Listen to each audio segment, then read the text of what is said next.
सभी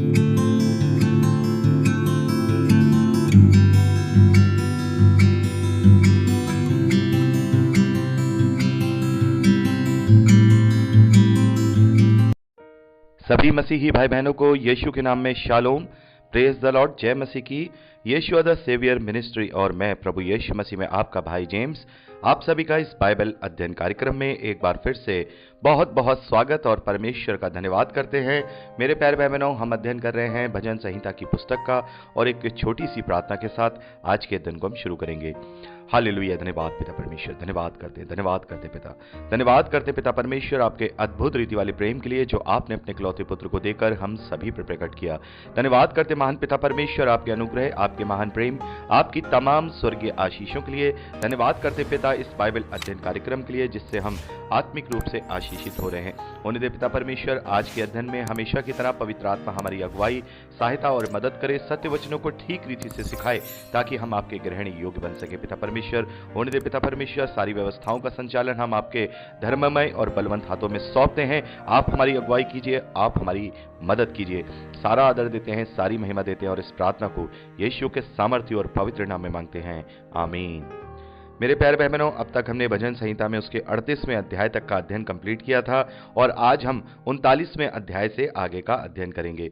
मेरे प्यारे भाई बहनों, जब हम 39वें अध्याय को पढ़ते हैं तो ये जो अध्याय है ये राजा दाऊद ने लिखा है और ये लेमेंट साम यानी कि जो विलाप के भजन है उसकी कैटेगरी में आता है।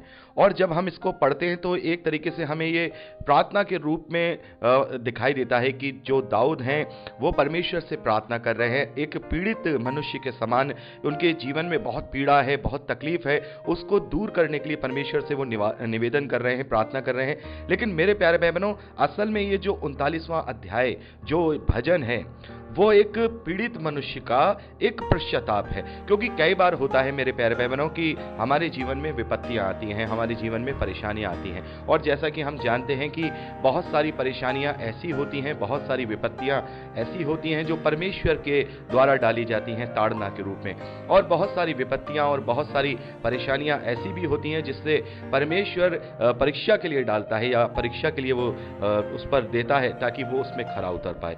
तो यहाँ पर जो पीड़ित है, यहाँ पर जो दाऊद की पीड़ा है, यहाँ जो तकलीफ है दाऊद की, एक्चुअली में यहाँ इस अध्याय में उससे पता है कि ये विपत्ति मुझ पे आई है और ये विपत्ति इसलिए आई है क्योंकि मैंने कहीं ना कहीं परमेश्वर के विरोध में कार्य किया है या मैं परमेश्वर के साथ नहीं चल पाया या ये जो मुझ पे विपत्ति आई है ये ताड़ना के रूप में आई है। तो एक तरीके से ये अपने प्रायश्चित का अंगीकार है, ये जो भजन है ये प्रायश्चित का अंगीकार है।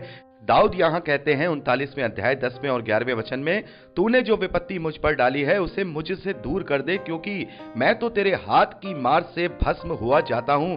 जब तू मनुष्य को अधर्म के कारण डांट डपट कर ताड़ना देता है तब तू उसकी सुंदरता को पतंगे के समान नष्ट करता है। सचमुच वह मनुष्य वृद्ध अभिमान करते हैं। तो मेरे प्यारे भाई बहनों, यहाँ पर इन वचनों से हमें पता लगता है कि जो दाऊद हैं वो बहुत ज्यादा उस पीड़ा में घिरे हुए हैं, लेकिन उनके जीवन से वो पीड़ा, वो तकलीफ दूर नहीं हो रही। तब दाऊद ने अपना मुंह खोला है, दाऊद ने अपने मुंह को खोल करके परमेश्वर से प्रार्थना किया है और उस प्रार्थना में उसने अपनी गलती को स्वीकारा है, अपने उस पीड़ा का जो कारण है, जो परमेश्वर की ताड़ना है, उसके लिए यहाँ पर प्रार्थना में प्रायश्चित किया है। मेरे प्यारे भाई बहनों, हम लोगों के जीवन में भी कई बार ऐसा होता है कि हम पर विपत्ति आती है, परेशानी आती है, लेकिन बहुत ज्यादा प्रार्थनाएं करने के बावजूद भी वो विपत्ति, वो परेशानी हमारे जीवन से दूर नहीं होती है। क्योंकि हम जानते हैं कि हमारे जीवन में दो प्रकार की जो है परेशानियां और विपत्तियां होती हैं जो हमारे जीवन से प्रार्थनाएं करने के बावजूद भी नहीं जाती। पहली है ताड़ना और दूसरा है परीक्षा। ताड़ना वो है, जैसा आप जानते हैं, कि परमेश्वर सिखाना चाहता है।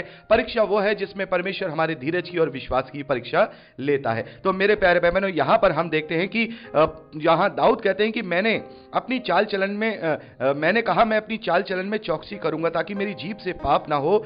जब तक दुष्ट मेरे सामने है तब तक मैं लगाम लगाए अपने मुंह बंद किए रहूंगा। मैं मौन धारण करके गूंगा बन गया और भलाई की ओर से भी चुप्पी साधे रहा और मेरी पीड़ा बढ़ गई। यहां पर दाऊद कह रहे हैं कि जैसा मैंने कहा था कि भाई ये जो पीड़ा मुझ पे आई है या जो लोग मुझ पर ये उत्पीड़न कर रहे हैं, ये तकलीफ जो दे रहे हैं, मैं चुपचाप से परमेश्वर की बाट जोऊंगा और चुपचाप से इसको मैं देखूंगा कि परमेश्वर मेरी ओर से क्या करता है। लेकिन यहां दाऊद कह रहे हैं कि मैं मौन धारण करके गूंगा बन गया, मतलब मैं इसको इस विपत्ति को सहने लग गया, इस जो परेशानी है उसको मैंने सह लिया। लेकिन दाऊद यहां कह रहे हैं कि और मेरी पीड़ा बढ़ गई, लेकिन मेरी पीड़ा और ज्यादा बढ़ गई। तब मेरे हृदय में, आगे देखिए तीसरे वचन में दाऊद कहते, तब मेरा हृदय अंदर ही अंदर जल रहा था, सोचते सोचते आग भड़क उठी, तब मैं अपनी जीभ से बोल उठा। यानी कि तब मैं तुझसे ये प्रार्थना करने लगा, मेरे अंदर अब मुझे समझ में आ गया था कि ये जो विपत्ति है, ये विपत्ति मेरे जीवन से इसलिए दूर नहीं हो रही क्योंकि ये विपत्ति तेरी ताड़ना के रूप में मुझ में आई है। ये विपत्ति मुझे ताड़ना के रूप में मिली है। और इसी के कारण से यहां पर जो दाऊद हैं, अब वो परमेश्वर से प्रार्थना करते हैं कि हे परमेश्वर, ये जो विपत्ति तूने मुझ पर डाली है, तू इससे मुझसे दूर कर दे क्योंकि मैं तेरे हाथ की मार से भस्म हुआ जाता हूं। तो मेरे प्यारे भाई बहनों, यदि हमारे जीवन में भी यदि कोई इस प्रकार की विपत्ति या इस प्रकार की परेशानी बनी हुई है और तमाम प्रार्थनाओं के बावजूद भी हमारा जवाब हां और आमीन में नहीं आ रहा है, तो हमें जांचना होगा। अय्यूब की पुस्तक का अध्ययन करते हुए समय हमने इसी बात का हमने देखा था कि हमें दोनों बातों को जांचना है, अपने जीवन से दोनों बातों को जांचना है। सबसे पहले तो यह जांचना है कि क्या ऐसी कमी हमारे अंदर है जो परमेश्वर के ग्रहण योग्य नहीं है, या कौन से ऐसा परमेश्वर का विरोध का कार्य है जो हमें इस ताड़ना का भागी बनाया हुआ है। और यदि वो हम ऐसा कुछ भी नहीं पाते हैं तो फिर हम इस बात के लिए धन्यवादित हों कि प्रभु तूने परीक्षा दी है, तू मुझे उस परीक्षा को सहने की ताकत दे दे। तो मेरे प्यारे भाई बहनों, यहां पर जो दाऊद हैं वो जानते थे, दाऊद का यही सबसे एक महत्वपूर्ण जो चरित्र है वो ये है कि वो अपनी गलती को तुरंत मानते थे। बिल्कुल अपनी गलती को मान करके परमेश्वर से वो प्रायश्चित किया करते थे। मेरे प्यारे भाई बहनों, एक समय ऐसा आया था कि दाऊद को अपनी गलती का एहसास नहीं था, दाऊद अपनी गलती को नहीं मान रहा था।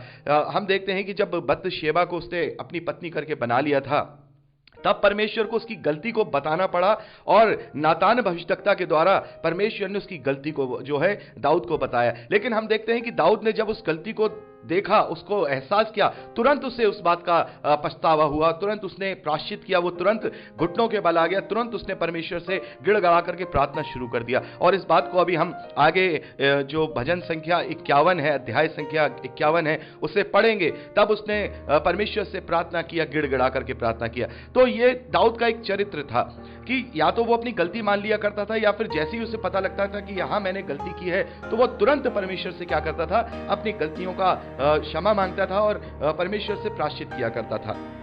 तो ये जो भजन है हमें इसी प्रकार से ये शिक्षा देता है, ये भजन हमें बताता है कि हमारे जीवन में भी यदि किसी प्रकार की कोई ताड़ना आ रही है या किसी भी प्रकार की परमेश्वर के द्वारा विपत्ति आ रही है, तो हमें समझना होगा कि कहां कमी है, कहां चूक हो गई है, कहां हम गिरे हैं। जैसे प्रभु यीशु मसीह ने भी कहा है कि देख तू कहां गिरा, तू संभल उठ और देख तूने कहां पर गलती की है। तो मेरे प्यारे भाई बहनों, हमें दोबारा से खड़ा होना होगा। जब हम पर ये विपत्ति आए तब हमें अपना पूरा जीवन का एनालिसिस करना होगा, अपने सारी बातों का एनालिसिस करना होगा, क्योंकि परमेश्वर पवित्र है और वो चाहता है कि उसकी जो संतानें हैं वो भी इसकी समानता में पवित्र रहें और उसी की समानता में वो अपने जीवन को बिताएं, ताकि वो इस योग्य बन सके कि वो उसके साथ हमेशा हमेशा के जीवन के भागी हो सके। तो मेरे प्यारे भाई बहनों, विपत्तियों से घबराना नहीं है, विपत्तियों से परेशान नहीं होना है, बल्कि उन विपत्तियों का एनालिसिस करना है, जैसे यहां दाऊद करता है। दाऊद हर बार जो प्रार्थना करता है वो सही रीति से करता है। देखिए, यह भी एक बहुत बड़ा फैक्ट होता है कि हम प्रार्थना सही रीति से नहीं करते हैं।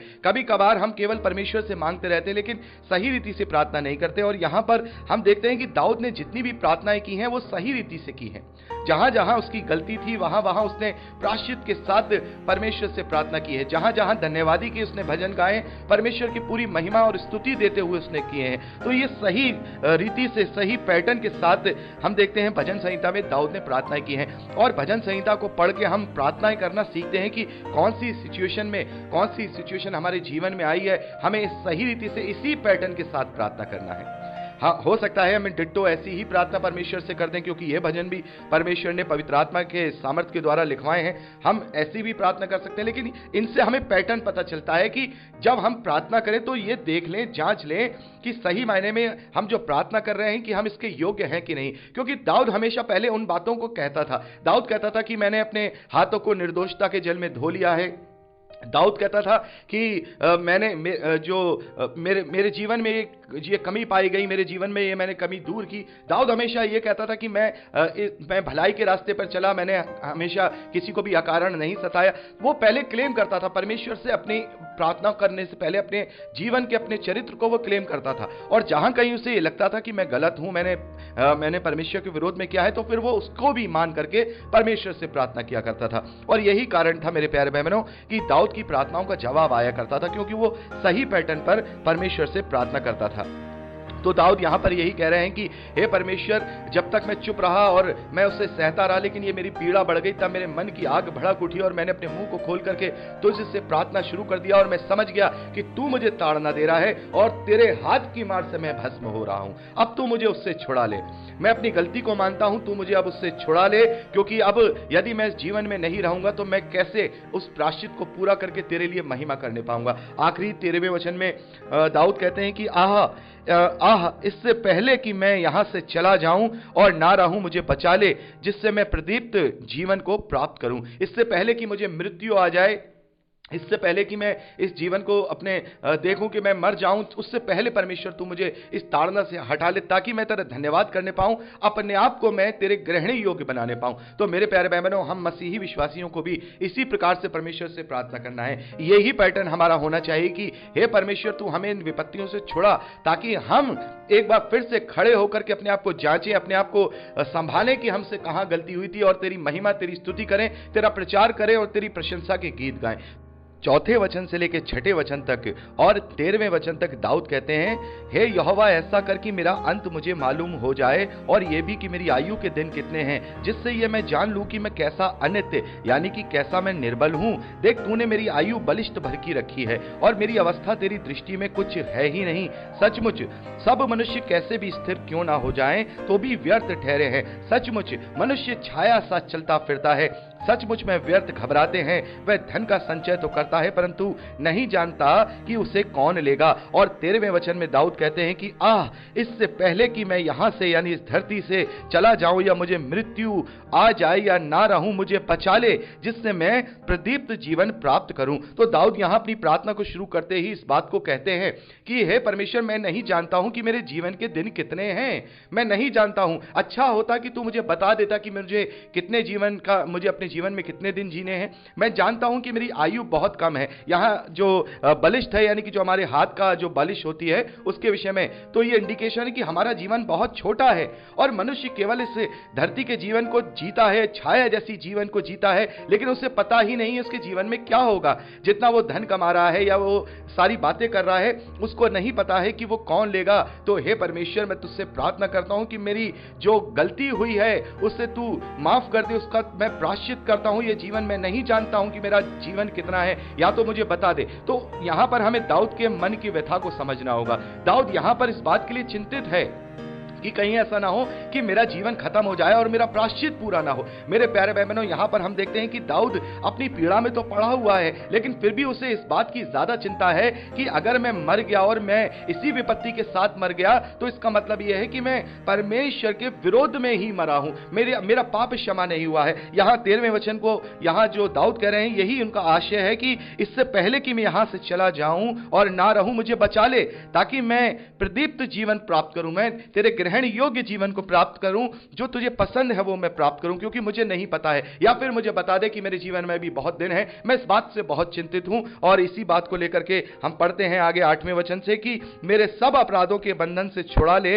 मूढ़ मेरी निंदा ना करने पाए। मैं गूंगा बन गया और मुंह ना खोला, क्योंकि यह काम तूने ही किया है। यानी कि यहां पर जो दाऊद ने अंगीकार कर लिया। दाऊद ये समझ गया कि ये काम तेरी ओर से ही है, क्योंकि जो विपत्ति तूने मुझ पर डाली है, मुझसे वो दूर कर दे, मेरे अपराधों के बंधन से मुझे छुड़ा ले। तो मेरे प्यारे भाई बहनों, बहुत जरूरी है कि हम इस बात के लिए चिंतित हों। दाऊद किस बात के लिए चिंतित है कि मेरे अपराधों के बंधन छूट जाएं, कहीं ऐसा ना हो मैं नहीं अपराधों के बंधन में मैं मर जाऊं, यहां से चला जाऊं, तो फिर मेरा जीवन व्यर्थ हो जाएगा। मेरे जीवन में कोई भी फिर अपने जीवन से कुछ भी ऐसा नहीं मैं गेन कर पाऊंगा कि मैं परमेश्वर के सामने हे आपसे खड़ा होने पाऊं। तो यहां दाऊद इस बात से चिंतित है, दाऊद इस बात से चिंतित है। लेकिन हमारी चिंता ये होती है कि हमारी विपत्ति दूर हो जाए, क्योंकि हम दुनियावी तरीके से सोचते हैं। हमारी चिंता ये होनी चाहिए, विपत्ति दूर हो ना हो ये परमेश्वर के हाथ में है। परमेश्वर अपने धर्मी जनों पर विपत्ति आने नहीं देता, उनसे छुड़ाता है। लेकिन हमारी जो मेन टेंशन होनी चाहिए, टेंशन मतलब हमारा जो चिंता का विषय होना चाहिए,